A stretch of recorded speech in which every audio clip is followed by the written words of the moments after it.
All right, my third is another NFC North team, Joe, and it's the Green Bay Packers.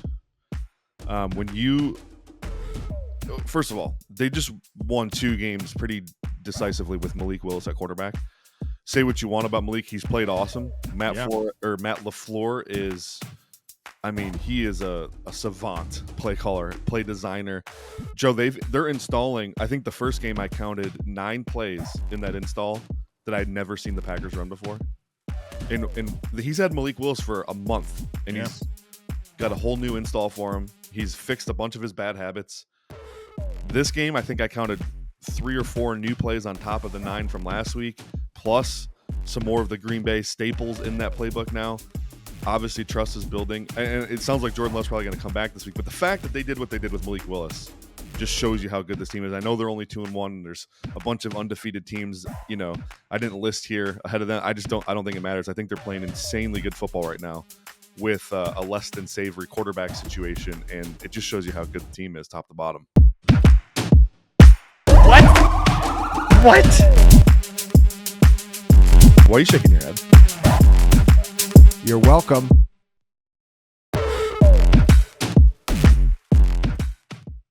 All right, why don't you give me your first team, and then we'll navigate from there, because I want to see if you have some bias in there or not. My number one team in the NFL right now is the reigning 2-time Super Bowl champions, Kansas City Chiefs. They won the last 2, 3 of the last 5. Are they playing their best football right now? No. Let's be honest. They could be staring at 0-3. Lamar Jackson does some normal things in week 1. They lose that game. If they don't get some help from the refs in week 2, they lose the Bengals. And if the Falcons can get a yard on 3rd and 1 and 4th and 1, they got a chance to win that game. So I recognize they're not playing their best ball. But Brett Whitefield, we're at the point with the Chiefs where they will sleepwalk through parts of the season. And it just doesn't matter. It doesn't matter. We saw this happen with the Patriots for years. And it's like, oh, well, they're not playing great. Oh, really? Who cares? They're 3-0 and they have championship pedigree. And so, no, I don't think the Chiefs are playing the best football right now. No way. But we know what this team is capable of. We know that they can flip switches. And I think some of the foundations of what they want to be as a team, you can see the pieces of that. And I think that's what matters the most. And along the way, they're stacking up wins against, everybody in the world would have told you that the Ravens, Bengals, and Falcons were playoff teams entering the season. So they're the best team until, probably somebody beats them in the playoffs. Yeah, so I don't disagree with anything you just said. In the spirit of fun, I did not go with the Kansas City Chiefs because I'm considering how guys are playing right now. Do I think the Chiefs, maybe week 16, 17, are playing the best football in the league? Probably. I think they ramp it up. You mentioned the Patriots example. That's a perfect example. I'm going with the Buffalo Bills for right now. I think right now they are playing the best football in the NFL. When you talk about complementary football, offense, defense, special teams, I really like what I see. This defense, in all offseason, Joe, you told me that it's the defense that matters. We got to get the defense right. Defense looks awesome to me. Really, really impressed by what I've saw. I've taken in, obviously, all 3 of their games from like an analytical standpoint, but I've also watched them casually just to get, a vibe check there. This defense is just awesome. There's no other way to explain it. They're just awesome. I would say they're a top 3 defense in the NFL. And if you give Josh Allen a top 3 defense in the NFL through the season, they absolutely can compete with the Kansas City Chiefs. That's on that. There's no doubt they can compete with Kansas City. They beat them the last 3 years in the regular season. And you look at the last 2 playoff losses. Come on, man. It was a 3-point loss. They missed a field goal to tie it without 6 starters on defense last year. And then 13 seconds. You think the Bills could have won that game? It's not like there's a chasm between these 2 teams. The Bills needed to go their way in the playoffs at some point, right? That's what needs to happen. I get it, man. I respect the choice to put the Bills at number 1. I have them at number 2. I'm not sure you can be intellectually honest and not have 1 and 2 some combination of Kansas City and Buffalo. Bills have outscored their opponents in the last 10 quarters 102-31. They're romping teams. And it's interesting to see how quickly this vision that the Bills had for their operation come together. They said goodbye to a lot of talent this offseason. And a lot of people didn't understand that, Brett Whitefield. But what I think people missed in the conversation was they didn't move on from vintage Jordan Poyer and Micah Hyde. They didn't move on from vintage Trey White or Stephon Diggs. And when you can understand where the Bills left those players while being mindful that this is year 8 for Brandon Beane and Sean McDermott, there's life cycles in the NFL. You can't keep everyone forever. There has to be some resets. But when you have a system in place, not only for what you want to be as a team, but for player development, you just don't know the Bills if you weren't aware that Christian Benford was ready to step in and be that guy, right? You don't know the Bills if you didn't know about Khalil Shakir and the type of receiver that he is and the efficiency that Josh Allen has throwing him the football. You don't know what this offensive line has been brewing when they moved on from Mitch Morrison, made the changes that they made up front. There's a system in place to develop players and have succession plans in place. And that's what happens when you're committed to a successful plan for 8 years. That's the problem, is people don't understand how to reconcile it because teams don't often get to this point. You don't see the same regime have this opportunity to build it up and then have like a mini reset within it because everyone's firing their coach after 2 years in 3 years, right? And so it's a good thing. There's a long season, right? I get all that type of stuff. The Bills are playing great.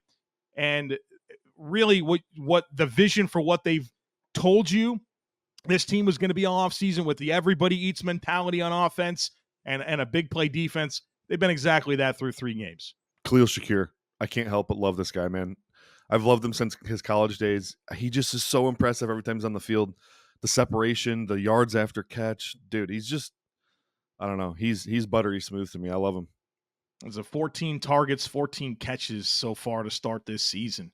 It's just efficiency, right? I think that's been something that Josh Allen's been trying to find, is efficiency with how he runs the offense. And he's playing such mature quarterback right now.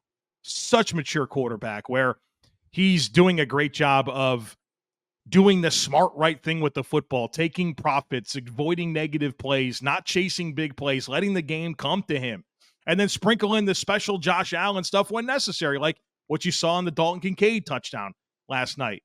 And so he's one of the things that I was fascinated to find out was, what does Josh Allen look like in an offense where it's not about throwing the ball to one guy 150 times? Does that change his approach? Does he just do a better job of playing the game and understanding coverage rotations and where the space is going to be and going to the open guy with the football? Or, yeah, there's this guy over here that wears 14 that's got to have his. And maybe that doesn't allow you to play the game as pure as you want to. Through 3 games, it's hard to watch Josh Allen and feel like this isn't the right mix around him. Yeah. And the Bills, I mean, the too high safety shell, this has been a thing for the Bills that they've been dealing with for multiple years, and they've morphed into what they've become to be able to handle that. And I think that's why you're seeing, the Bills have scored a lot of points, over 30, 47 against the Jacksonville Jaguars. I think that's why they're ahead of the curve, despite a lot of new things around Josh Allen right now. It is funny. So you listen to guys like Tony Romo and Tom Brady, even Greg Olson last year, they waxed poetically about how the league is set up to stop the Chiefs with the too high look. Well, Josh Allen's been dealing with that the same amount of time Patrick Mahomes has, honestly. Joe Burrow as well. And Allen's adjusted, in my opinion, almost as good as Patrick Mahomes has. So I love this iteration of the offense. I think they are set up for success long term. And guess what? They're not even, like, this is only week 3. They're not even gelling yet. Like, Keon Coleman's still barely playing a meaningful role. Khalil Shakir, I think, is still going to get better. Dalton Kincaid, we haven't seen that blow-up game from him yet, right? So I think it's all coming. All right, you're 3, sir. Okay, so can we just acknowledge that everything's weird after this point, right? Like, it was like, okay, am I going to put the Chiefs 1 or the Bills 1, right? I think that's where things were normal, obviously, for both of us, right? We have those 2 teams as 1 and 2, and then it's like, all right, well. I thought my top 4 was easy, but. You do? I thought it was. Okay. For sure, my top 3 at least. All right, at number 3, based on the way they're playing, the Minnesota Vikings. Okay, they're my. Hold on, they're my 5. So we're close. So I'm comfortable with my top 5 then. Well, big win, right? 34-7 win over Houston after beating the 49ers the week before. And this is, you want to talk about an operation that's not the full version of what they can be. It's certainly Minnesota with Sam Darnold still relatively new for this team. They don't have Jordan Addison. They don't have TJ Hawkinson. They're working in quite a bit of new pieces on defense, right? A lot of new pieces on defense. And, they've given up 6, 17, and 7 points in 3 games. And I just continue to be impressed with Kevin O'Connell and what he's able to extrapolate out of his players, especially quarterbacks in tough situations. And he's getting a lot out of Sam Darnold. Justin Jefferson's unbelievable, man. Like, I know that's not a hot take, and nobody turns into this podcast to hear like soft takes like that. But come on, like, have you ever seen a player at wide receiver? Maybe you have because Calvin Johnson, but like with that much gravitational pull, where if you just throw the ball near him, it just finds its way to his hands. But then also he gets wide open all the time too. Special player, and the vision for what they want to be defensively with improved corners. Pass rush is looking good. Look like they made the right choice. How sweet was that for them to have Jonathan Grenard go out there and have 3 sacks against Houston? Danielle Hunter doesn't get a sack. Diggs leads Houston in receiving. Congratulations on scoring 7 points and losing by 3 touchdowns. Yeah, dude, the Vikings are good. I think they're a legitimately good football team. Brian Flores, Joe, he is the new Steve Spagnuolo to me, where maybe didn't have the temperament to be a head coach, but this dude is going to be a pain in the rear for a long time as a defensive play caller. I think he's the top dude in the league right now. Defensively? Defensively. And we always talk about how much coaching matters on this show. You got a great play caller in Kevin O'Connell on offense, and then you got Flo on defense. Here's the thing, and I know you mentioned Grenard's 3-sack game. When I watch them, they don't have dudes winning one-on-ones to get pressure right now. It's all schemed up. Every single freaking bit of it is schemed up. Huge performance by Flores in all 3 games to dial up that pressure, knowing when to dial it up, knowing how to disguise the pressure, knowing how to disguise the coverages. Like, he is a freaking master. And I think they can go toe-to-toe with anyone right now with the way that defense is playing. And I know Sam Darnold might scare you as their quarterback. He's playing pretty good football right now. I think for Minnesota, I hear you on Flores, right? Like, I understand that. I get it. There's a lot to be impressed with. I think their schedule is going to do them a lot of favors this year. Now, their next 3 games at Green Bay, Jets, Lions. Tells you a lot. Yeah, that we'll find out a lot about Minnesota. But I watched Flores for a long time, man. He, of course, in the AFC East for a long time, and he plays defense differently than everyone else, right? It's either send everyone or drop 8, and how they get there is what they have those amoeba fronts. Everybody's moving. You don't know who's coming, who's leaving, and a lot of times they'll put everyone mugged up on the line of scrimmage, and then 8 guys drop. It's very unique, but there is. And I don't know that the schedule is gonna expose it, but like there are times with that style of defense where you live and die by it, and so like it's certainly working against Daniel Jones and this 49ers team that is completely out of sync. They're not going to be in my top 10. Spoiler alert. Same. And then Houston, like you talked all week about how this Vikings team defensively and offensively just kind of has the number for San Francisco. And then that gave me the confidence to think, well, if they can beat San Francisco, they can beat the carbon copy of San Francisco and Houston. So I'm ready to kind of see what this looks like against some different operations. And I think we'll get a pretty good idea of that over the next 3. But dude, like then the schedule softens up. Rams, Colts, Jaguars, Titans, Bears, Cardinals. Like I think they're going to be okay. Yeah. And I'm fascinated with Minnesota, very fascinated. And I'm just gaining more and more respect for KOC and the vision for this football team. Oh, nice. So yeah, I mentioned I left them at 5. Main reason I have 2 teams ahead of them still is, or 2 other teams, I should say, is just Sam Darnold. Like he's playing good football. I don't know that I can trust that long term with the sample we've gotten of him, but we will see. All right, my third is another NFC North team, Joe, and it's the Green Bay Packers. When you first of all, they just won 2 games pretty decisively with Malik Willis at quarterback. Say what you want about Malik, he's played awesome. Matt Yeah. LaFleur is, I mean, he is a savant play caller, play designer. Joe, they're installing, I think the first game I counted 9 plays in that install that I'd never seen the Packers run before. And he's had Malik Willis for a month, and Yeah. he's got a whole new install for him. He's fixed a bunch of his bad habits. This game, I think I counted 3 or 4 new plays on top of the 9 from last week, plus some more of the Green Bay staples in that playbook now.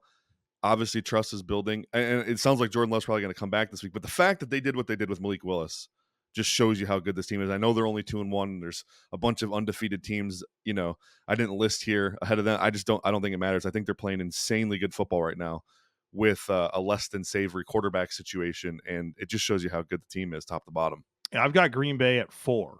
So Kansas City, Buffalo, Minnesota, Green Bay is my top 4. And yeah, man, you got to be nothing but impressed with what Matt LaFleur's been able to get out of Malik Willis. And it's interesting, backup quarterback, Kevin O'Connell and Sam Darnold, kind of like a backup quarterback. And you contrast that to like Miami. Yeah. And having Skylar Thompson in this system for 3 years. This is the first season for Sam Darnold and Malik Willis with those teams. First look at what Malik Willis, bro. Come on, man. Like, we've been seeing record amounts of backup quarterbacks playing in the NFL over the last 2 seasons. And I think that has been very revealing on these coaches' ability to adapt and adjust and make it work for that quarterback. Ooh. And this is year 3 for Skylar Thompson with the Miami Dolphins. And structurally, they just asked him to go into Seattle on the road and just beat Tua. Come on, man. Like, this was always a calculated choice for Miami to roll with him as the backup quarterback. And they did so because it's year 3 in the system. And you have no adaptability. You're still going to go out there and run the ball well and then just ignore running the ball on 3rd and shorts and relying on big plays down the field. Like, come on, man, with Skylar Thompson. And so I say all that to say that it makes me very impressed with Green Bay. And of course, the story being the offense being able to run the ball like they have the last 2 weeks has been a big deal, especially against Tennessee, right? With Jeffrey Simmons, Devondre Sweat looking like a good formidable front for stopping the run, especially when you know Malik Willis is a quarterback. Green Bay took it to him. And then defensively, they've really kind of turned a corner the last couple of weeks. Week 1, weird game, Brazil, Philly, right? Weird game. But you got to like the direction, man. And, I mean, Jordan Love coming back should do nothing but elevate what this team can be. Yep. And I will say, full disclosure, they have played a couple pumpkins 2 weeks in a row now since the Eagles game. Defense might look a little better because they played Will Levis and who'd they beat week 2? Anthony Richardson, yeah. And then same with the offense. Offense can look good against those teams, I guess. You really mentioned, like, you're talking about the Dolphins there with Skylar Thompson, and I don't want to sidebar too much, but reading between the lines, are you not a Mike McDaniel guy, Joe? I'm concerned about Mike McDaniel, and I question his maturity as a play caller and somebody who sequences plays. It's just very creative. There's no question, man. His run schemes are awesome. Yeah. The way that they introduce gaps and mess up your run fits, it's special. Do it more. What are we doing? Like, do it more. Yeah. You're gashing. 2 weeks ago, you're gashing the Bills. They're giving you light boxes all game long. You're running the ball very effectively against Seattle, but then in these high leverage moments, you're continuing to, dial up passes. And it's like he doesn't have any feel for game scripts. He feels like he's like, if he's down, he's got to get it all in that moment, man. They keep score the whole game. All 60 minutes, they keep score. And so I feel like for a team like Miami that is as talented as they are, I understand Skylar Thompson's not Tua.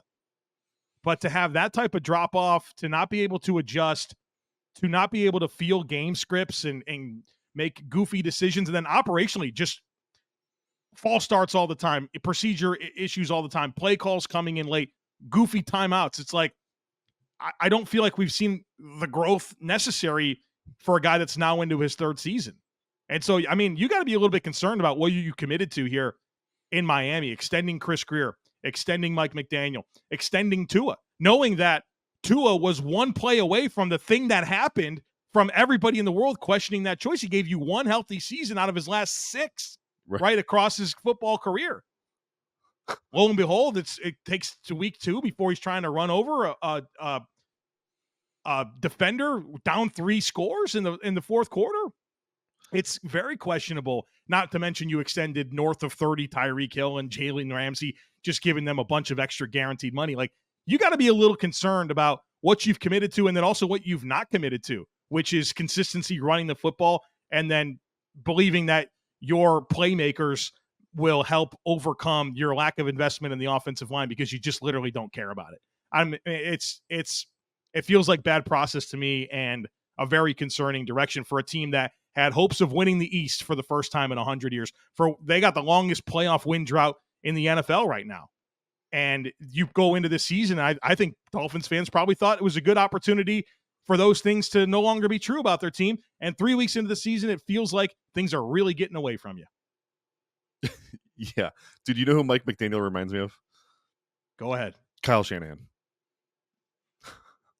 Well, I'm shocked that you would say such a thing, Brett Whitefield. As a guy, I mean, have they been just best friends for the last 20 years going through this football journey together?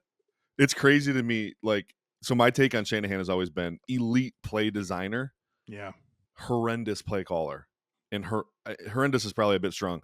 Situationally horrendous play caller.